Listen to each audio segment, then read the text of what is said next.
Hello, beautiful people. You're all familiar with Game of Gold, but there's 5 things that they did not leave in the final edits, and they're pretty crazy. I'm going to go through all 5 of them in this video, and I'm going to end with the most important one for YouTube retention. Yeah, think about it. But they're all really, really cool. Number 5 is an argument that I had with David Williams and the whole story behind it. Number 4 is some of the best hands, some of the craziest hands were left out of the final cut. And I'm going to tell you a couple of them, at least from my perspective. Number 3, the selection process they had of getting on the show in the first place. Some people didn't make the cut because they didn't have a big enough audience or a big enough personality. One actually very famous poker player didn't make the cut because he was a little bit too difficult to deal with. I'll go into that. Number 2 is I had an argument, like a full-on argument with Fedal and they didn't show a single second of it. And number 1 is the most embarrassing moment I've ever had on television. And they didn't put it in. Let's go! Ran so good on that one. So number 5, starting with my argument with David Williams. Now, you saw the final cut. They put it down to maybe 1 minute of footage. But let me give you the full inside scoop. I'll do it from David's perspective first. We have the first day, and if you remember, we have an argument about we don't argue at all about who goes first. And David Williams is happy to flip, and he sees that I won the flip, and he's like, damn it, Charlie had a chance to scoop and win all of the coins, whereas we didn't. And he saw that, I think it was Yo Viral scooped the whole day, and then was like, oh damn, there's a lot of value to this. So he goes to the cameras, and he goes, and they don't add this in, and he goes, what I'm gonna do is I'm gonna stir some trouble with Charlie and Andy. I'm gonna start making a big fuss, start accusing them of being selfish, start really trying to play on their emotions. I'm gonna manipulate them to let me go first.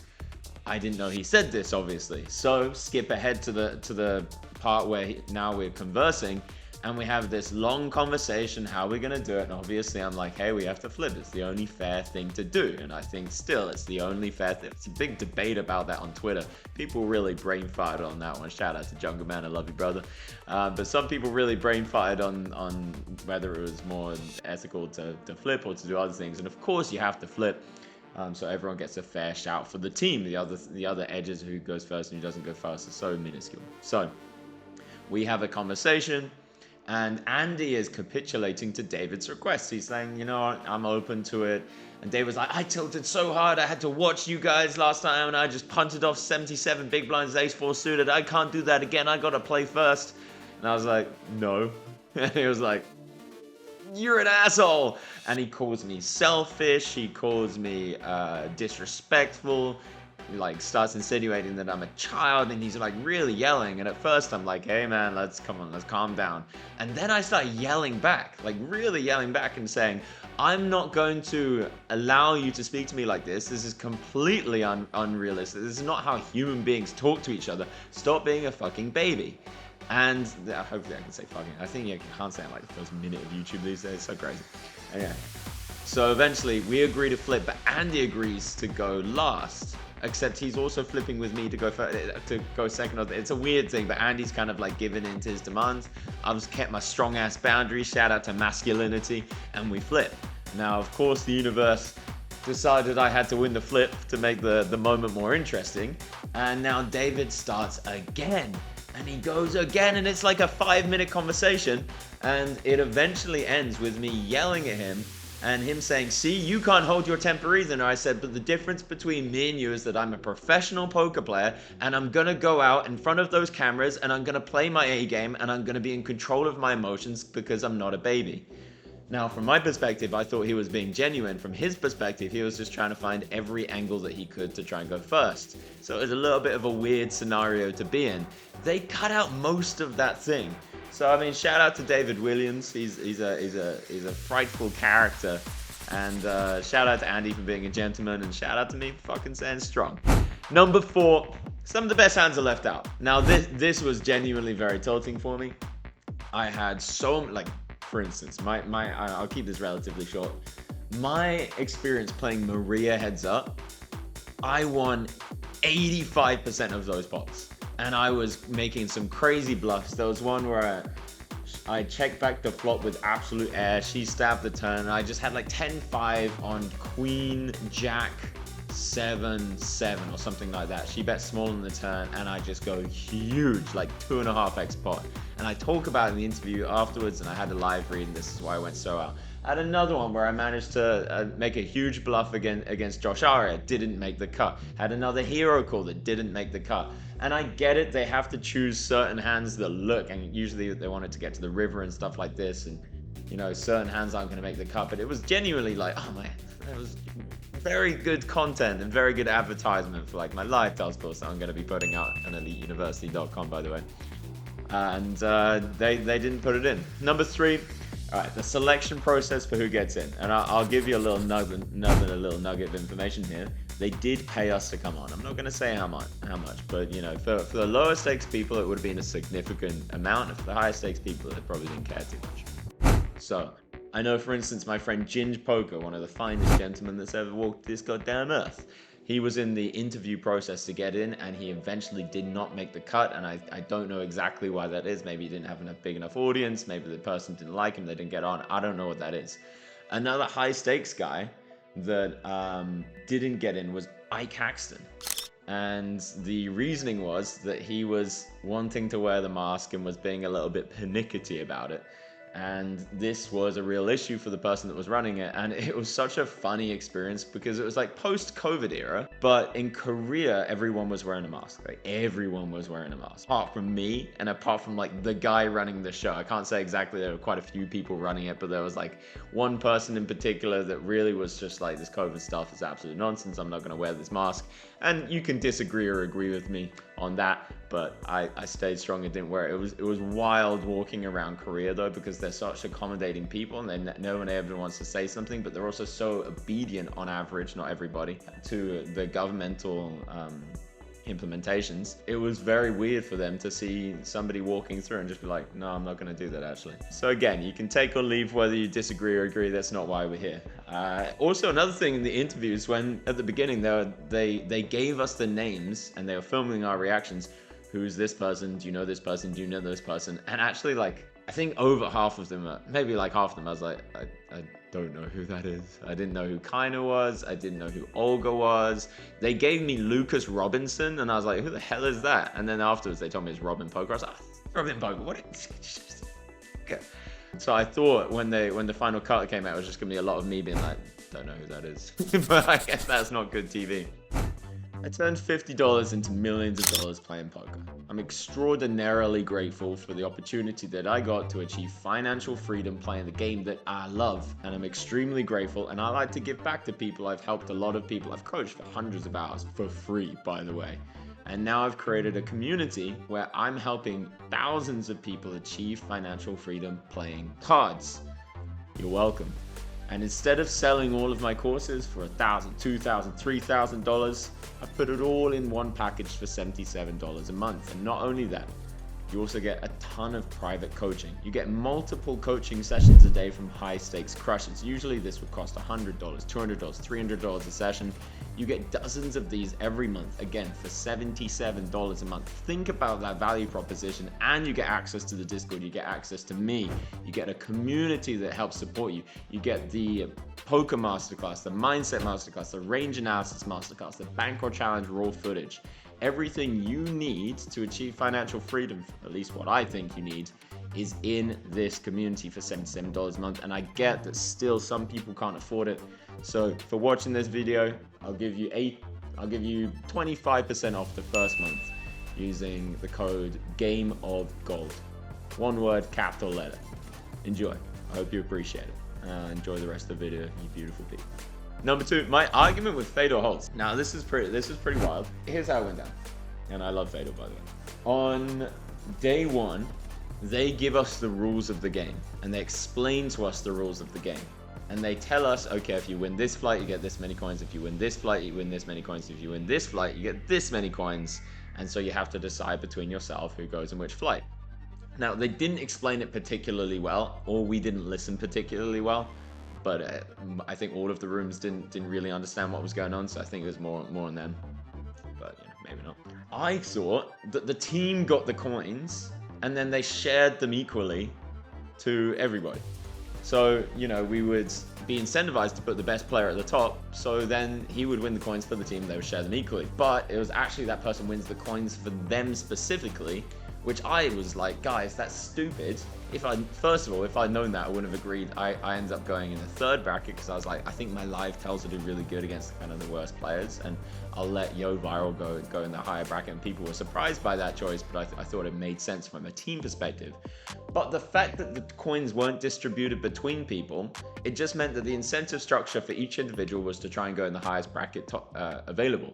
Now, I said this, and Fedal was in the highest bracket, and Fedal was like, that's not true. And I was like, no, that is true. It's like, no. If you think about it from a team's perspective, you know, it might be better to put the best player at the top. So you know, you don't want to come last. And in this format, and to his point, in the format, if your team came last, then you're out. If they came last in terms of points. So I was just like, the variance in poker is so high.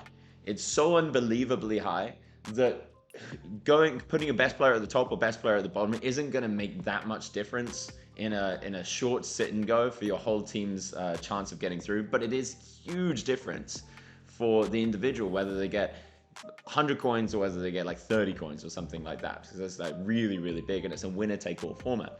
Now we have a big back and forth, and eventually Yo Viral is just like, hey, Charlie Carrel, I think he is right, you know, and you know, I was right in that circumstance. Doesn't matter who's right, who's wrong, just, you know, sometimes you have disagreements.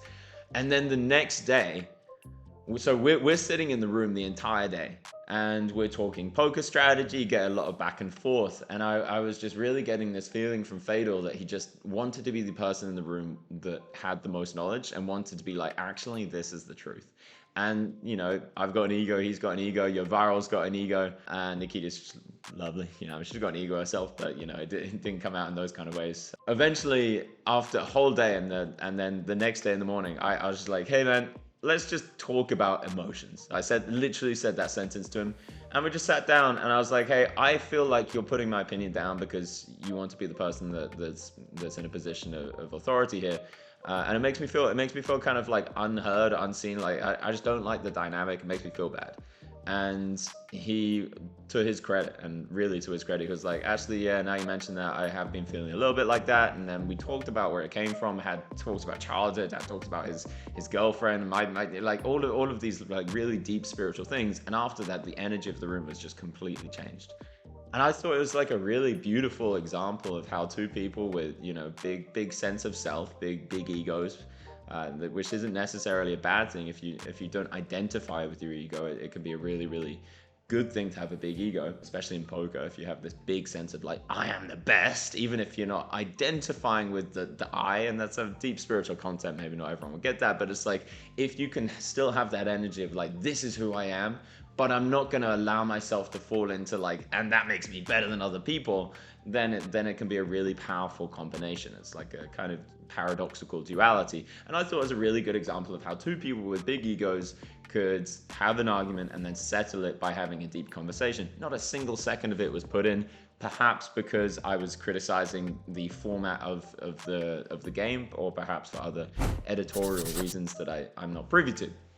Now, number one, my most embarrassing moment ever on TV. And I was a little bit, and I'm a veteran of the game of being harassed by the public, but even I, who has been accused of being a pedophile to hundreds of thousands of people, thank you very much, Doug fucking Polk, I forgive you, brother, have been harassed in so many other ways. Even I was a little bit like, oh God, I don't want to see this, because it was just so embarrassing.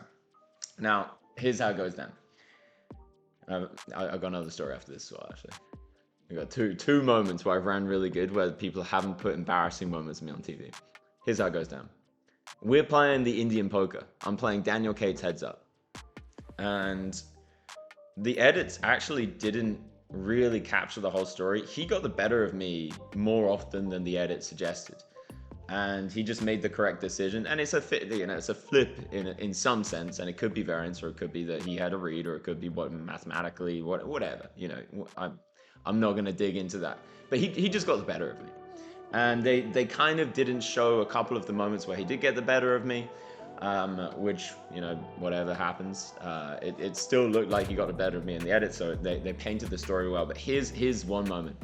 I'm getting all, and I was very tired at this point, by the way. I was eating like shit in Korea because I was trying to eat healthy, and it's like really hard to eat healthy in Seoul. And so I was like tired, I was still jet lagged, I was like sleeping in a hotel, and I was not able to meditate as much as I usually. I was just like pretty low in energy.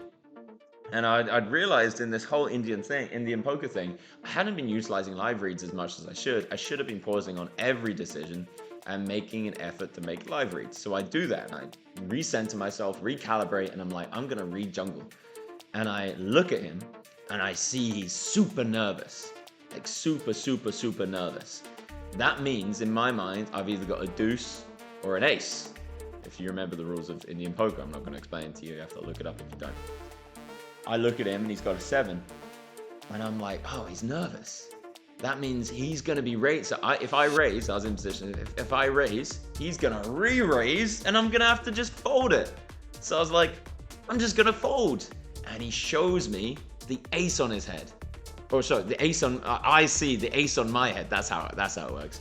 And I celebrate, going, yes, let's go. I made the big fold. Completely brain farting the rules of the game that I folded the best goddamn hand, and because I folded an ace, I have to give him half of my stack. So there's a moment where I have to be like, yes! Oh, why are you taking half of my stack? No! And it was just such a dumb brain fart moment where I was like, I got the live read, and I did get the live read. I got the goddamn good live read. I just completely forgot about the rules of the game that I've been practicing for the last couple of hours. The main part of the game is not to fucking fold an ace. So bonus thing is there's another interview of me out there that exists in the EPT, probably like 7 years ago, back when Charlie old boy was young and wearing colorful psychedelic pants. The interviewer comes up to me after some high roller, and I was like crushing in the high roller, and we do an interview, and for some goddamn I'd been like drinking G Fuel, like my brain was just like in poker mode and not in articulation mode, and for some reason I couldn't stop saying the word happy. So they'll be like, how do you feel like you're playing? And I'd be like, I'm really happy with how I'm playing. Like, even if I were to lose, I'd be happy. And like, I'm kind of happy with the level of happiness. It was like literally like 5 whole minutes of me just saying the word happy, probably like 60 times. And I don't know what went wrong, like what wire was taken out of my brain to make that happen. But it was just unreal how inarticulate and how sloppy. And they didn't put it on TV. And I'm so great. It probably exists out there. If I ever go into politics or you know, have a big name in the future, someone's gonna dig it out and they're just like, look at this guy. You want him to lead? Okay, good luck with that. But I've ran good twice now, so far, unless somebody finds the raw footage and screws me in the future. Anyway, I hope you enjoyed it. Come check out eliteuniversity.com.